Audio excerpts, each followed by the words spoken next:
ভাইপোর যাত্রায় চোর চোর বলে জুতো ছড়ে, আর আমাদের যাত্রায় লাখো লাখো ফুল ছড়ায়। আর এই ফুলের কসম খেয়েছে আমাদের ইনসাফ যাত্রীরা এই পরিস্থিতির পরিবর্তন ঘটানোর জন্য। আমরা এই 50 দিনের যাত্রাপথে যে বাংলাকে দেখেছি, সেই বাংলা অসহায়, মানুষের চোখে অপুষ্টি, ক্ষুধা, মলিন নোংরা কাপড়, চোখের তলে কালি।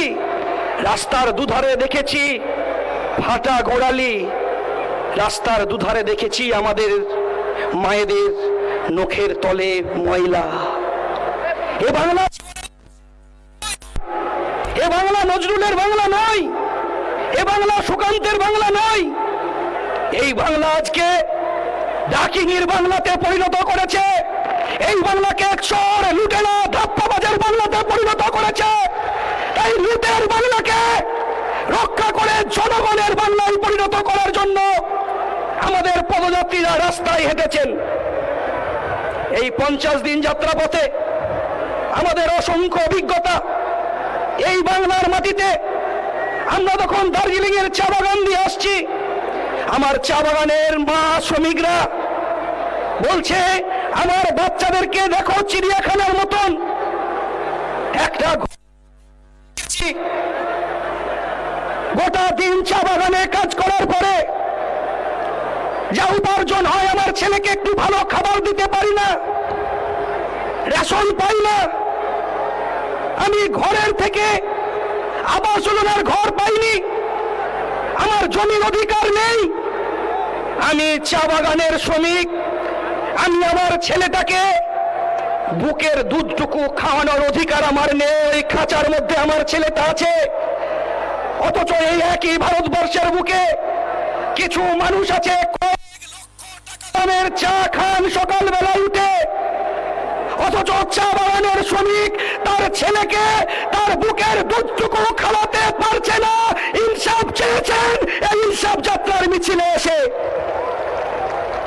রাত্রি 9:30 10টা বাজছে, দার্জিলিং এর উপর দিয়ে যখন মিছিল আসছে আমাদের, রাত্রের অন্ধকারে মুখে ওড়না জড়ানো 18 বছরের একজন যুবতী এসে হাউমাউ করে কাঁদতে কাঁদতে বলছে আমি ইনসাফ চাই। আমরা বলছি কি হলো? বলছে আমাকে এই চা বাগানের বস্তিতে তৃণমূলের নেতারা 2 বার পরিকল্পিতভাবে ধর্ষণ করেছে, বিজেপির এমএলএ কিছু করেনি। আমি ইনসাফ চাইতে আপনাদের মিছিলে এসেছি। আমার মুখে যে উন্নতা জড়ানো আছে দেখছেন, এ লজ্জা আমার নয়, এ লজ্জা গোটা পশ্চিম বাংলার সাধারণ মানুষের। তাই ইনসাফের দাবিতে সেদিন পা মিলিয়েছিলেন আমাদের ইনসাফ যাত্রায়। আমরা দেখেছি যখন মালদায় আমাদের ঢুকছি, বন্যাপদ্মা ভবন এলাকায় বাড়ি জমি প্রতিদিন তলিয়ে যাচ্ছে, বিড়ি শ্রমিকরা খেতে না পাওয়ার কথা বলছে। মালদায় একদিকে যখন পরিযায়ী শ্রমিকের বাড়িতে গেলাম, বাড়িতে ছোট্ট বাচ্চা, আর দেখছি তার বিধবা স্ত্রী বলছে আমি বিড়ি বেঁধে গোটা দিনে 70 টাকা 80 টাকা উপার্জন করিয়েতে সংসার চলছে না। আমার স্বামীকে বাইরের রাজ্যে কাজ করতে পাঠিয়েছিলাম, কারণ এখানে কাজ করে আমার কৃষি ক্ষেত্রে উপার্জন হচ্ছে না, ধানের দাম পাচ্ছি না, পাটের দাম পাচ্ছি না। বাইরের রাজ্যে কাজ করতে গিয়েছিল, কিন্তু যখন 3 দিন পরে আমি খবর পেলাম আমার স্বামীটা ছাদ থেকে পড়ে মারা গিয়েছে। কাজ করতে গিয়েছিল প্লাস্টারের, অনেক কষ্ট করে একটু টাকা জোগাড় করে আমার পরিযায়ী শ্রমিক স্বামীটাকে বাড়িতে নিয়ে এলাম। কিন্তু যখন বাড়িতে নিয়ে আসছি দেখছি আমার স্বামীর চোখ দুটো নেই। এই দেশের সরকার আমার পরিযায়ী শ্রমিকের চোখ রক্ষা করতে পারে না। এরা গোটা দেশটাকে কিভাবে রক্ষা করবে? কেন প্রতিদিন পরিযায়ী শ্রমিকের সংখ্যা বাড়বে? কেন কোভিড বন্দী হয়ে আমার বাংলার ছেলে মেয়েদের লাশ পশ্চিম বাংলায় আসবে? এই প্রশ্নের উত্তর আমাদের ইনসাফ যাত্রায় এসেছে। ইনসাফ যাত্রা যখন নেতায় হয়ে লালগড়ের দিকে এগিয়েছে, মাঠের মধ্যে গ্রামের মানুষ হাজার হাজার আমাদের সঙ্গে পা মিলিয়েছে, আমাদেরকে সাহস জুগিয়েছে। মশাল নিয়ে আমাদেরকে রাস্তা পার করে দিয়েছে। শুধু তাই নয়, তারা এসে তাদের যন্ত্রণার কথা বলেছে, আমাদেরকে এসে বলছে একই দিনে আমার ঘরের মধ্যে মেয়েকে আমাকে ধর্ষণ করার পরেও আমার দোষীরা শাস্তি পায়নি, ইনসাফ চেয়ে গিয়েছে ইনসাফের মিছিলে। বলছে আমরা আমাদের গ্রাম থেকে 9 জনকে তুলে নিয়ে গিয়েছিল। একজন সধবা এসে বলছে যে আমি কেন সধবার বেশে আছি জানেন, শাখা সিঁদুর পরে 10 বছর পরেও আমার স্বামীর দেহ পাইনি। যারা আজকে তৃণমূলের নেতা মাওবাদী সেজে আমার স্বামীর দেহটাকে নিয়ে গিয়েছিল।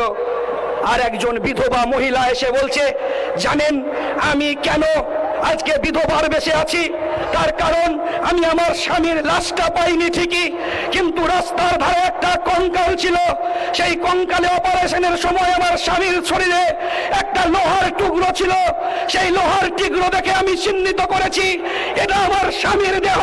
আজ বাংলার মাটিতে আমার মাদেরকে বোনেদেরকে কঙ্কাল দেখে চিহ্নিত করতে হচ্ছে এটা আমার স্বামীর দেহ। তাই পরিস্থিতির পরিবর্তনের জন্যই আমরা রাস্তায় হেঁটেছি। আমাদেরকে প্রাক্তনীরা দায়িত্ব দিয়ে গিয়েছেন, আমরা সেই কান্না ঝান্ডাকে ঊর্ধ্বে তুলে ধরার জন্য কানটাকে আরো শক্ত করছি। আমরা এই কানে শহীদ মইদুল আনিস সুদীপ্তর লাশ বয়েছি, আমরা ওদের লাশের কসমকে বলেছি এই দোষীরা যতক্ষণ না শাস্তি পাবে ইনসাফের লড়াই চলবে। তাই তো আজকে শালকু সরেনের মারা আনিসের মারা বাবারা আজকে এসে দাঁড়িয়েছেন আমাদের পাশে। লড়াইকে আরো এগিয়ে নিয়ে যেতে হবে, এই লড়াইকে আরো প্রশস্ত করার লড়াইয়ে আমরা বলেছি সাধারণ মানুষকে ঐক্যবদ্ধ হতে হবে। ইনসাফ যাত্রা যখন শুরু করি এক অংশের মিডিয়া দেখায়নি, কিন্তু কয়েকজন মিডিয়া যাদের গাল টিপলে দুধের গন্ধ বেরোবে তারা বলছে ইনসাফ যাত্রা নাকি ওদের ভাইপোর যাত্রাকে দেখে শুরু করেছি। আরে ডিওয়াইএফআইয়ের যখন জন্ম হয় তখন ভাইপোর জন্ম হয়নি। ভাইপোর যাত্রায় হাজার হাজার পুলিশ থাকে, আমাদের যাত্রায় লাখো লাখো মানুষ থাকে।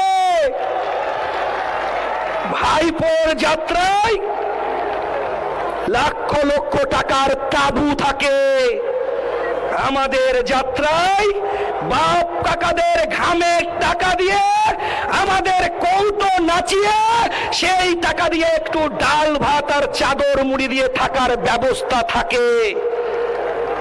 ভাইপোর যাত্রায় চোর চোর বলে জুতো ছোড়ে, আর আমাদের যাত্রায় লাখো লাখো ফুল ছড়ায়। আর এই ফুলের কসম খেয়েছে আমাদের ইনসাফ যাত্রীরা এই পরিস্থিতির পরিবর্তন ঘটানোর জন্য।